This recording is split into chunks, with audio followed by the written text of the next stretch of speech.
All right, we are in the second chapter of the book of Isaiah tonight, so Isaiah chapter 2, and I probably should have done this maybe a class or two ago, but I put up an outline here on the board to kind of give us a big picture overview of the section that we're in. Of course, if you've ever sat down and tried to outline the book of Isaiah, it's really, really difficult, and you consult any 5 commentaries and none of them are going to agree on the outline. And I don't expect you to agree with my outline 100% of the time. And by all means, if that's something that you can work on and develop in your own study. But looking over the first 5 chapters, I think that there's a definite correspondence between the first 4 verses of chapter 2, where he describes all of the nations being gathered at Mount Zion and the word of the Lord going forth from Jerusalem. And then there is another correspondence with another short passage in chapter 4, in verses 2 through 6, where God is a pillar of fire and a pillar of cloud over Mount Zion, a protective force, if you will, that protects God's people at this location. And in the middle of these 2 passages are really short and they're really abrupt. And in between all of them is these descriptions of just what's wrong with Israel. Israel is a rebellious group of sons. Israel is a harlotrous city. How the faithful city has become a harlot, it says in chapter 1 and verse 21. In chapter 2, 3, and 4, well, the beginning of 4 really, we're looking more at a problem of pride and faulty leadership, and we're going to look at that some tonight. That's the middle section that we're in just now. And then when we get to chapter 5, there's Israel's being compared to a vineyard, a fruitless vineyard that God expects to produce good grapes, but it only produces worthless ones. And he goes into detail in describing what some of these quote-unquote worthless grapes are. So that's kind of the big picture overview of where we're at.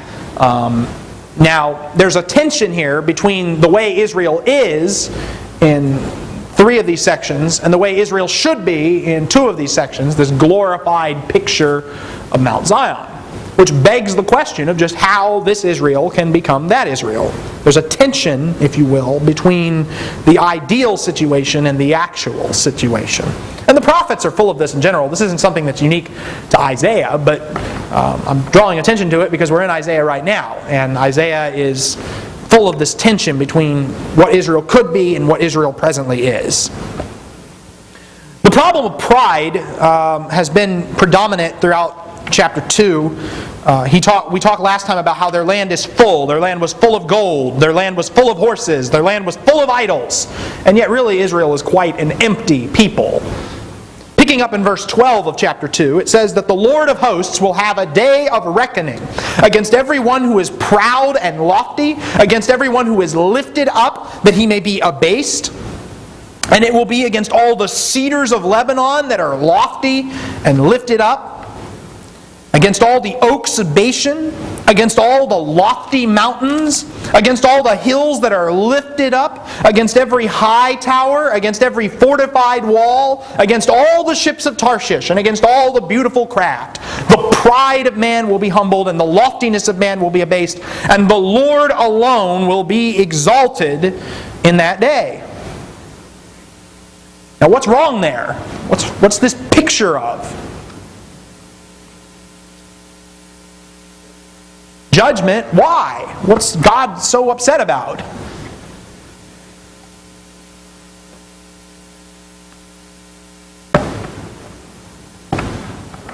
Pride. Pride's a big issue here. And look at some of the language that he uses here. What kind of imagery does he use to convey this? What kind of pictures does he draw in this passage? If you were to draw a picture of what he talks about in verses 12 through 17, what would you draw a picture of? What does that look like? And he doesn't just come out and say, y'all are proud, you need to fix that. What does he do? What does he say? What does he compare them to?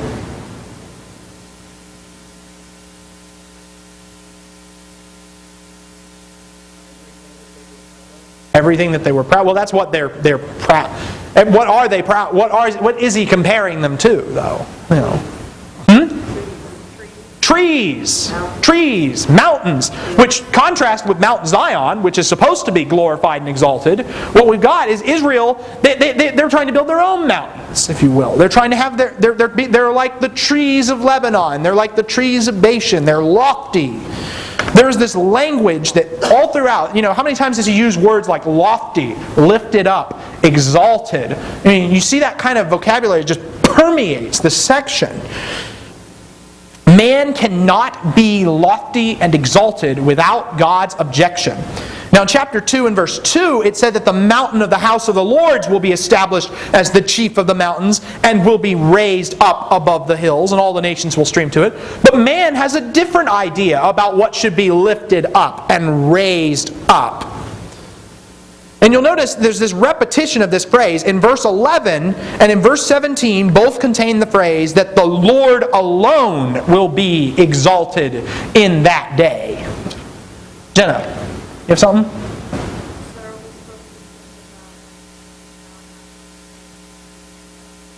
How Jesus is going to be lifted up. You're thinking ahead of me, but I like it. Yes, the Gospel of John talks about Jesus being exalted, Jesus being glorified, Jesus being lifted up. But what does that mean when John says that Jesus will be lifted up? He's going to be lifted up on a cross. That's the great irony of it, is that he's going to be lifted up on an emblem of total shame. And so there's a great paradox there. Now, this picture of being lofty and exalted is a key idea throughout Isaiah. We're focusing on chapters 1 through 5 right now. But you get to chapter 6, and what does Isaiah see in chapter 6? In chapter 6 and verse 1, in the year of King Uzziah's death, I saw the Lord sitting on a throne, lofty and exalted, with the train of his robe filling the temple. He picks up on those key words from chapter 2 and he applies them to God in chapter 6. The problem with man being lofty and exalted is that's not man's role. God is the one that's supposed to be lofty and exalted. And in Isaiah 6, Isaiah sees God and the way things should be. God is lofty and exalted. God is the one sitting on the throne in the temple. And mankind has no right to take that away from him or challenge him. But here's where it gets really interesting. These terms also appear later on in the book of Isaiah. When you get to chapter 52, we talk about Isaiah 53 sometimes as being the passage about the suffering servant, but Isaiah 53 actually starts in Isaiah 52. And in verse 13, God describes the suffering servant. And what is the first thing he says about the suffering servant? In Isaiah 52 and verse 13, behold, my servant will prosper. He will be high and lifted up and greatly exalted. God has a servant that he is going to exalt. Well, how's he going to do that? Just as many were astonished at you, my people, so his appearance was marred more than any man, and his form more than the sons of men. Thus he will sprinkle many nations. Kings will shut their mouth on account of him. For what had not been told them they will see, and what they had not heard they will understand. The servant of God is going to be exalted by being marred, by being stricken. And Isaiah 53 goes on to describe how he is oppressed, he is rejected, he is despised, he is humiliated, he suffers for the sins of the people. That is how the exaltation is accomplished. But the one who humbles himself will be exalted. Sounds almost like something Jesus would say, doesn't it? Whoever humbles himself will be exalted, whoever exalts himself will be humbled. Well, Jesus didn't just make that principle up, that principle was being taught from the beginning. Jenna, you have something? Oh yeah, the first shall be last, the last shall be first. That's another illustration of that. You're right. And even this language of, like you said, of John, which the Gospel of John depicts Jesus being lifted up on a cross. That's a deliberate throwback to this kind of talk in Isaiah, especially Isaiah 52 and 53, how the servant is going to be exalted by suffering for the sins of the people. true exaltation comes through humility and not through pride. God describes himself in Isaiah 57 and verse 15. Thus says the high and exalted one who lives forever, whose name is holy. I dwell on a high and holy place, and also with the contrite and lowly of spirit, in order to revive the spirit of the lowly and to revive the heart of the contrite. Isaiah 57 verse 15. So it's amazing how he uses that. When he uses this language of being lifted up and exalted, it's not just isolated to this one passage in chapter 2. It comes back again and again and again as we go throughout the book. Any comments or questions on that? Isn't that cool? That's the message of the gospel right there in some sense, that true exaltation comes through humility. We could talk all day about passages that deal with that. Philippians 2, Christ humbled himself to the point of death, and God did what? He highly exalted him. Picking up in verse 18 of chapter 2, he says, "But the idols will completely vanish. Men will go into caves of the rocks and into holes of the ground before the terror of the Lord and the splendor of his majesty, when he arises to make the earth tremble. In that day men will cast away to the moles and the bats their idols of silver and their idols of gold, which they made for themselves to worship, in order to go into the caverns of the rocks and the clefts of the cliffs before the terror of the Lord and the splendor of his majesty, when he arises to make the earth tremble. Stop regarding man, whose breath of life is in his nostrils, for why should he be esteemed?" Now, what's the main point? What is that supposed to teach us? What is that judgment in verses 18 through 22 supposed to tell us? Jenna. They are trusting in something that is very, very temporary. They're trusting in everything but God. Seth. The things they value, the silver and their gold, are worthless. Yeah. In comparison. Let's see your. They don't mean the whole lot. Yeah, exactly. Let's see your silver and gold help you when you're hiding in caves. It's interesting how many times in chapter 2 he talks about them hiding in caves underground. Because that's what idolatry does. It reduces people to the caves. There's kind of a little transition from verse 17. God is exalted, but the idols vanish. Poof, they're gone. And when God appears, all the attempts to deify the creation, all the attempts to worship the creation rather than the Creator is seen for the foolishness that it really is. Idols belong with the unclean moles. They belong with the bats. They belong with the worthless rodents. But verse 22 gives the key to this whole thing. What is man's greatest idol that always been? Himself. That's the greatest idol that man has ever had. He's in love with himself. He's in love with his own heart. But it's even interesting how he words this. Stop regarding man whose breath of life is in his nostrils. Think about that, The breath of life that's in our nostrils, where does that come from? Did we get that ourselves? No. Even man who does not trust God still has to depend on God for the air that he breathes. And like the idols, man himself is ultimately insufficient. Man himself will ultimately grow weary. The main lesson here is that worshiping the creature over the Creator inevitably leads to disaster and judgment. Jenna, did you have something? Now I'm curious, but okay. There's this question of, the chapter ends with a question: why should he be esteemed? That kind of acts as a transition into chapter 3. Anybody else got something else before we move into chapter 3? All right. Jenna.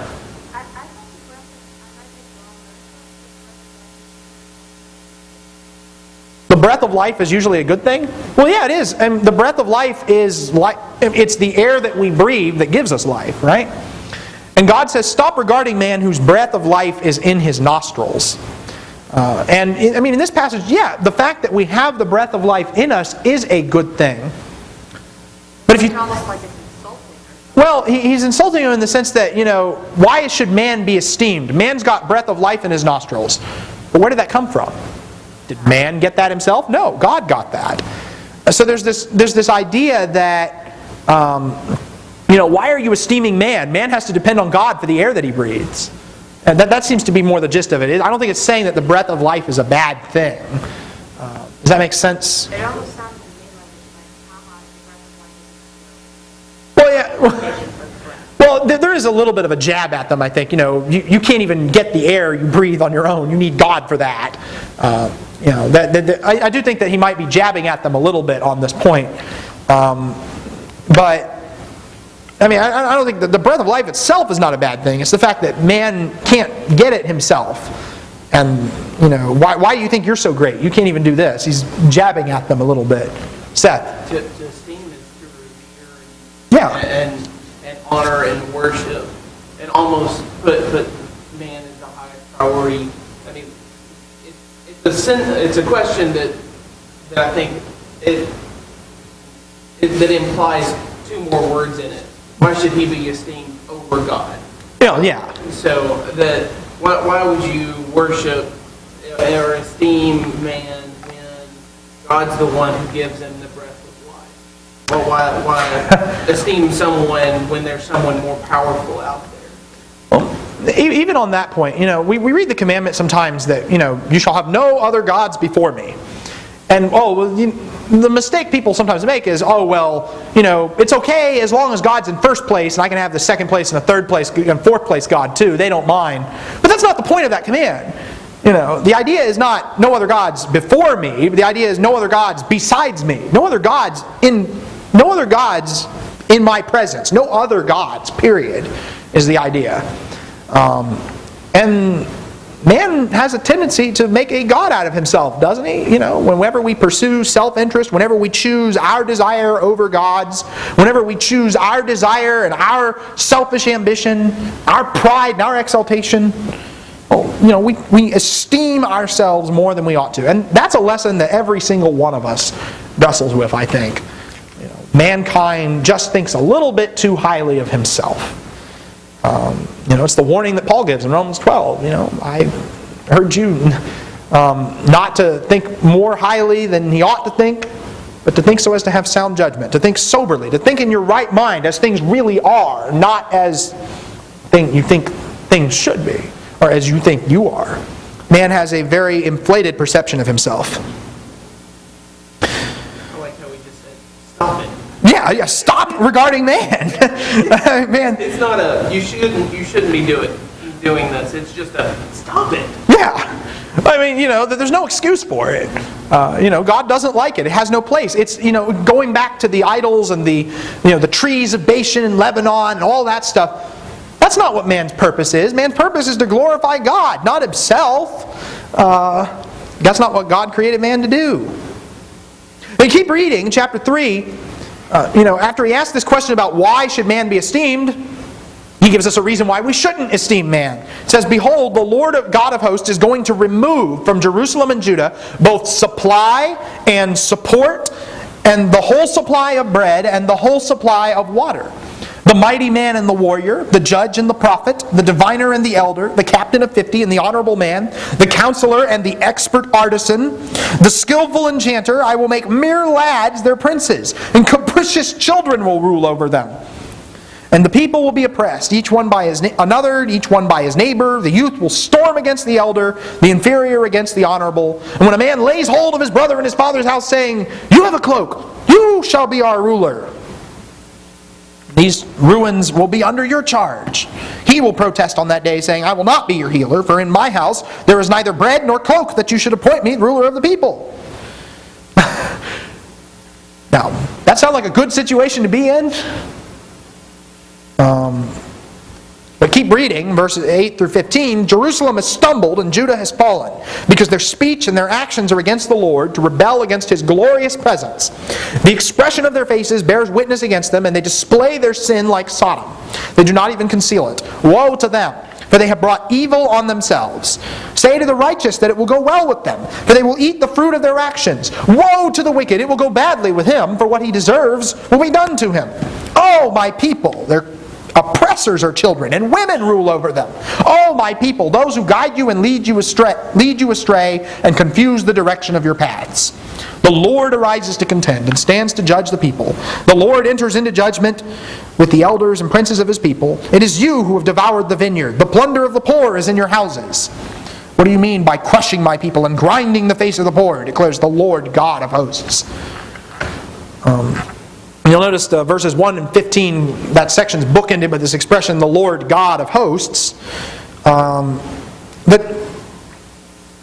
what would you say is going on here? If you could sum it up to one sentence, what's taking place here?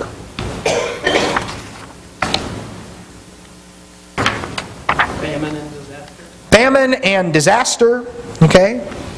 Yeah, there's definitely a point of that, especially, the supply, the support, the whole support of bread and water. But there's something else that's disappeared too. What is it?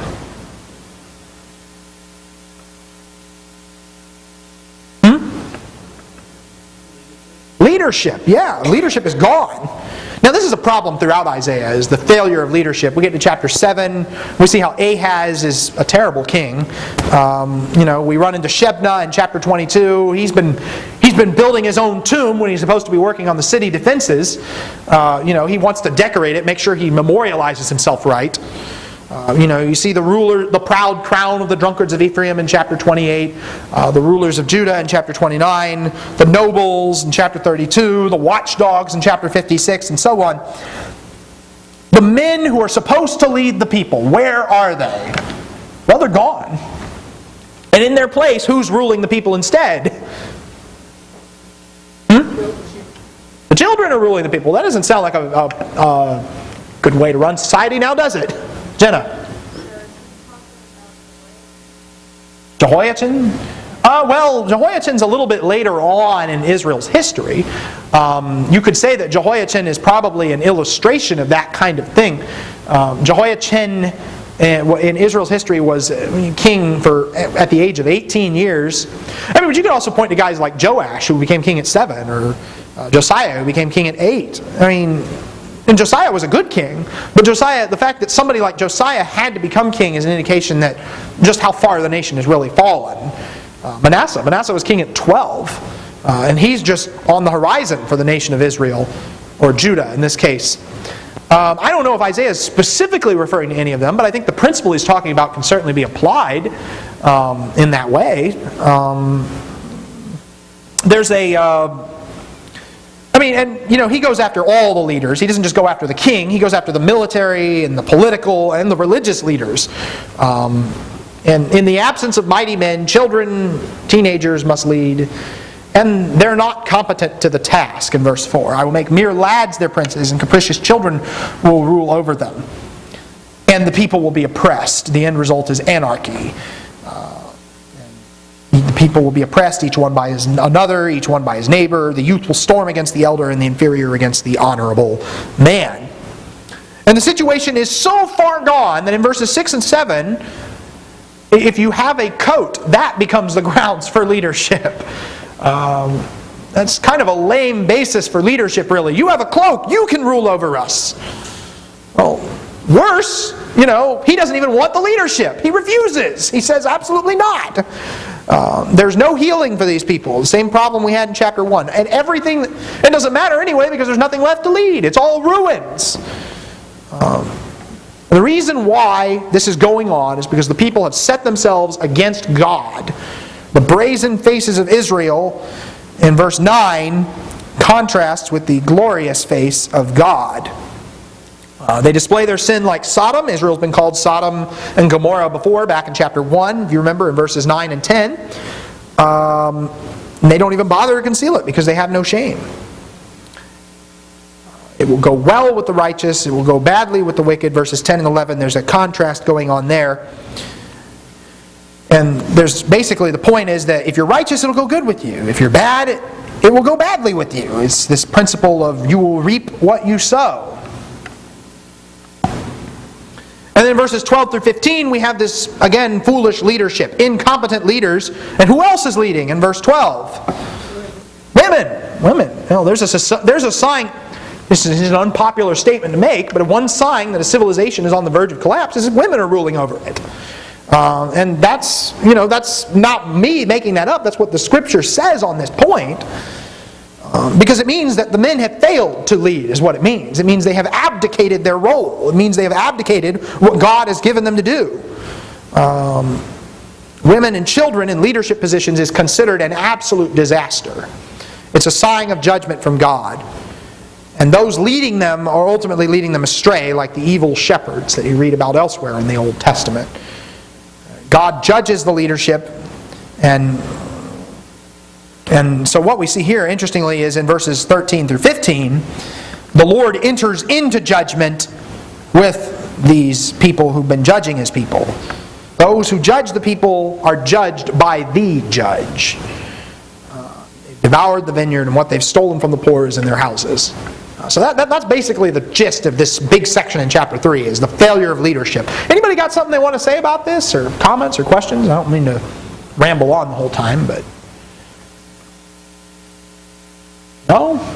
Well, comment about women ruling society didn't elicit a whole host of controversy like I had hoped it would, but go figure. Huh? You wanted controversy? I'm going to plead the fifth on that. I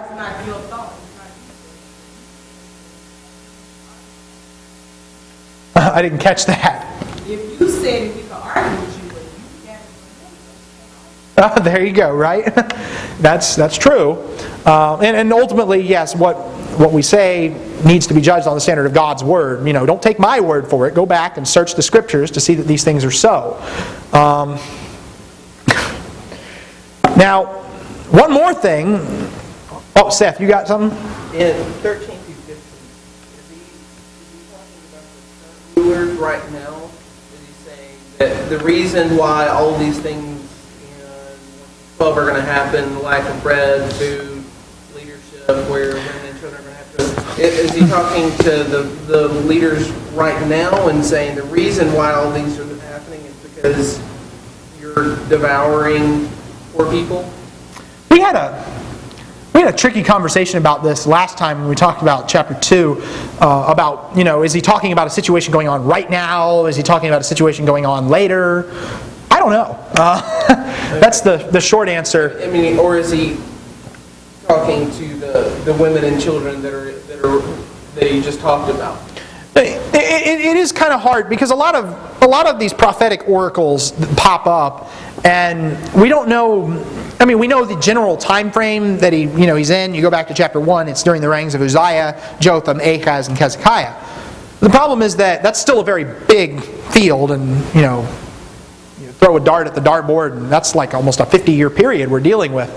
And I don't know specifically, if he's dealing with something that was going on in his society, if he had a specific instance of the oppression of the poor that he's going after, if he's indicting them for something generally that's going on in their society.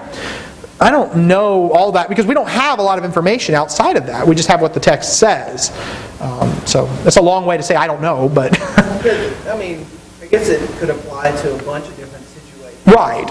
I mean, any time when a leader is taking advantage of his leadership position for his own personal gain, we see it all the time in the New Testament. We see it today. We saw it throughout the Old Testament, where almost every prophet talks about it. Well, yeah, and I mean, there's a certain level of there's certain thing about the way that the prophets are written that they can apply to multiple situations like this. I mean, because that's why we read the prophets and we go, wow, that Isaiah could be talking about us today. And it's very applicable to us. Keith and I were talking some time back about this, but that's one of the brilliant things about the way the Bible is written is that it can apply to multiple circumstances, even beyond what. Even beyond the original context or whatnot. It's one of the genius ways that God puts His ideas forth, because He can mean something by it that maybe even have been not, that Isaiah may not have understood even, that God could have understood after the fact. Verse 15 seems a little gruesome. Gruesome? Crushing my people and grinding the face of the poor. Yeah, that's kind of a horrifying imagery there. The faces of poor people are being crushed. I mean, I don't think they didn't have steamrollers back then. That's the picture I got in my head when I read it, but they don't have that back then, so I probably need to picture it in a different way. It's not a pretty picture. It's they're oppressing the people to the point they're grinding their faces. Just God's question of, what do you mean by doing this? It seems a little tame. No, it's a bad idea. Don't do that. But just his, hey, what are you guys doing over there? You're just crushing people and grinding their faces. I mean, what's going on? It seems like his question is almost ironically simple. Right. To how bad the situation really is. Yeah, there's a lot of, Isaiah asks a lot of rhetorical questions to kind of, jab at the people. And we saw that already in chapter 2, verse 22. Why should he be esteemed? Why should he be? It's a good question. What do you mean by this? Grinding the face of the poor? Well, not a really good, there's no way to answer that. Picking up in verse 16, since we were talking about women and all that, verses 16 through 4 verse 1 talks a lot about women. Moreover, the Lord said, because the daughters of Zion are proud and walk with their heads held high and seductive eyes and go along with mincing steps and tickle the bangles on their feet, therefore the Lord will afflict the scalp of the daughters of Zion with scabs, and the Lord will make their foreheads bare. In that day, the Lord will take away the beauty of their anklets, headbands, crescent ornaments, dangling earrings, bracelets, veils, headdresses, ankle chains, sashes, perfume boxes, amulets, finger rings, nose rings, festal robes, outer tunics, cloaks, money purses, hand mirrors, undergarments, turbans, and veils. It will come about that instead of sweet perfume, there will be putrefaction. Instead of a belt, a rope. Instead of well-set hair, a plucked out scalp. Instead of fine clothes, a donning of sackcloth. And branding instead of beauty. Your men will fall by the sword, your mighty ones in battle, and her gates will lament and mourn, and deserted she will sit on the ground. For 7 women will take hold of one man in that day, saying, we will eat our own bread and wear our own clothes, only let us be called by your name. Take away our reproach. That's not a good chapter division. I don't know if you caught that I thought that by reading the next verse, but yeah, well, there you go. Isaiah has several chapter divisions that are okay and several that are like, what? But that's an instance of it there.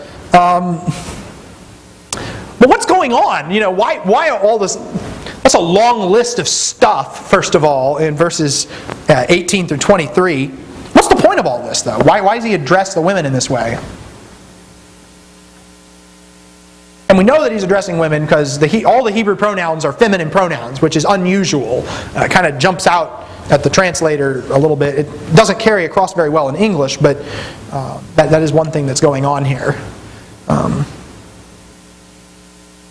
What's going on? Just as proud. Oh yeah, again, it goes back to that pride thing.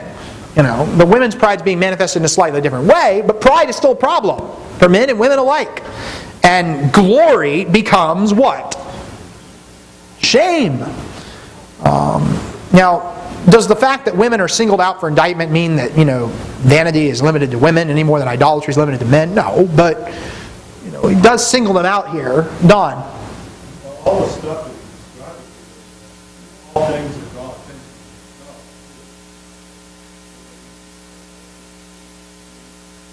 Perfume boxes,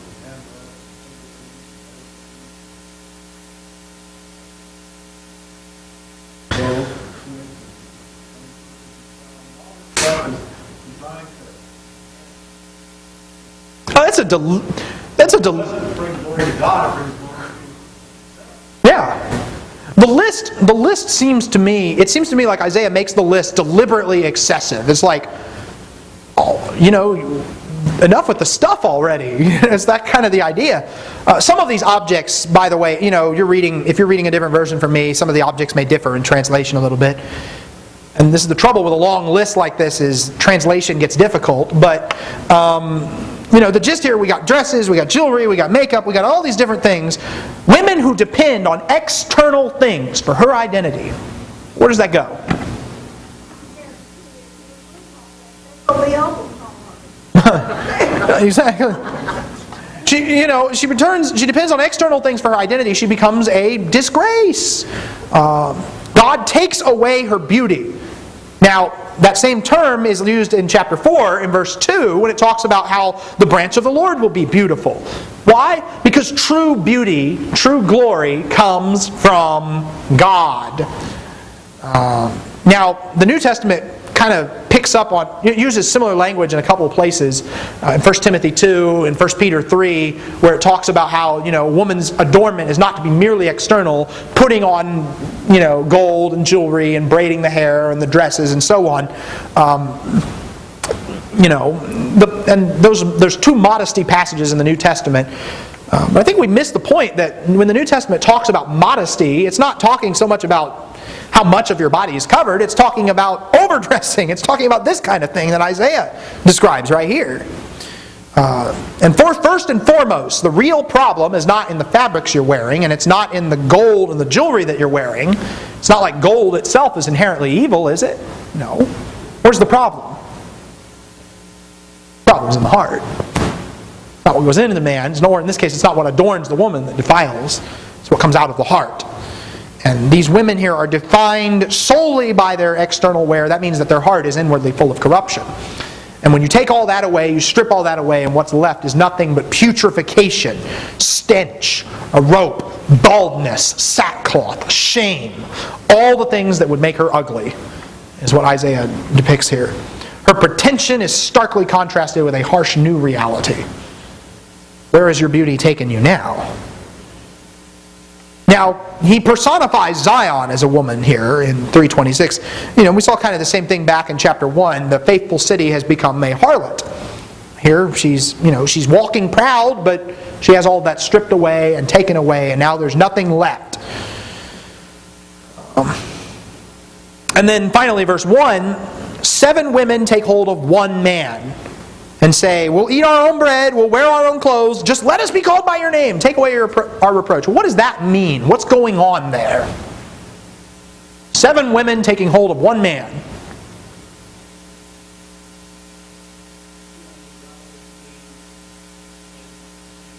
Read about what she would look like. Be someone who would be completely undesirable, and that would be a very painful thing. So, to say that you're married, to say that someone claims you as their own, some regard, some way, would at least take some of that shame away. They want some degree of social identity. I mean, to the point at which, we'll bring our own bread and clothes to this, just take away our reproach. Jenna, you have something? Well, I was wondering if there was a shortage of men. There's that too, yeah. There's 7 women to 1 man. The 7-to-1 ratio means that, where did all the men go? They're all dead. War, they're all killed or enslaved. The scarcity of men results in an echo of that futile quest for leadership.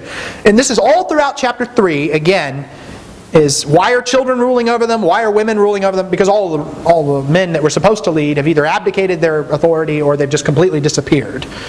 That's a sign of the judgment. That's a sign of the devastation that God has wrought on these people.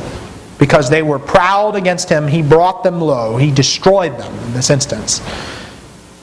It's the fate of any civilization that thinks they can match wits with God.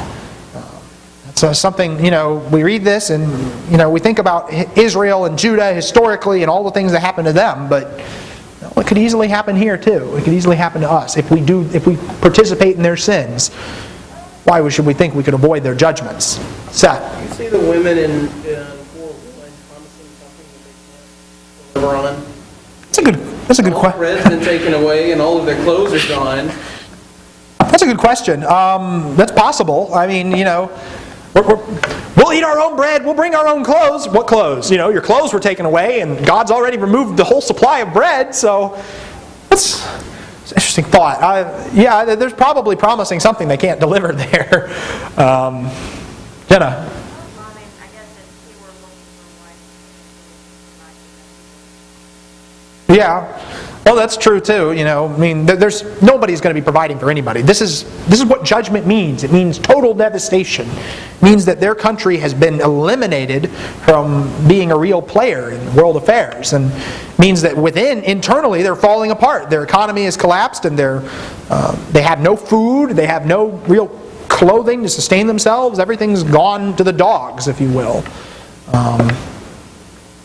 Now, contrast that, in verse 4, verse 1, it said they'll take hold of one man in that day, but in that day becomes the catchword for what happens next. And this is one of those instances where Isaiah again uses his masterful transition and very abrupt. In that day, verse 2, the branch of the Lord will be beautiful and glorious, and the fruit of the earth will be the pride and the adornment of the survivors of Israel.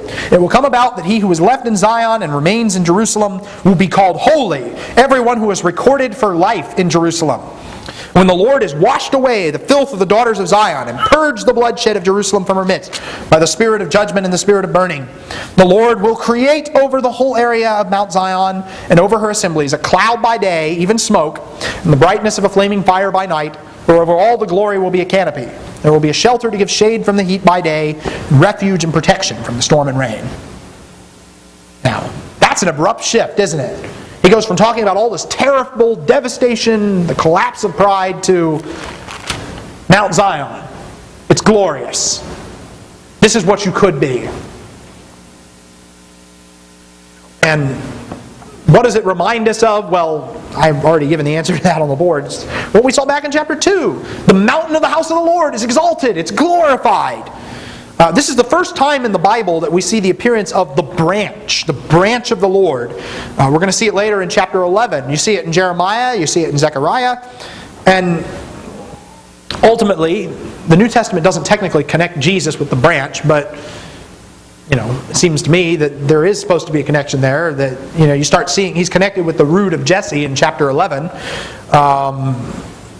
This glory and pride. Where glory and pride were destructive things for Israel in chapter 2. But here they are the adornment of Israel. The glory and pride will be the adornment of the survivors. God's people become holy. They weren't holy before. They were defiled and miserable. But now they are holy.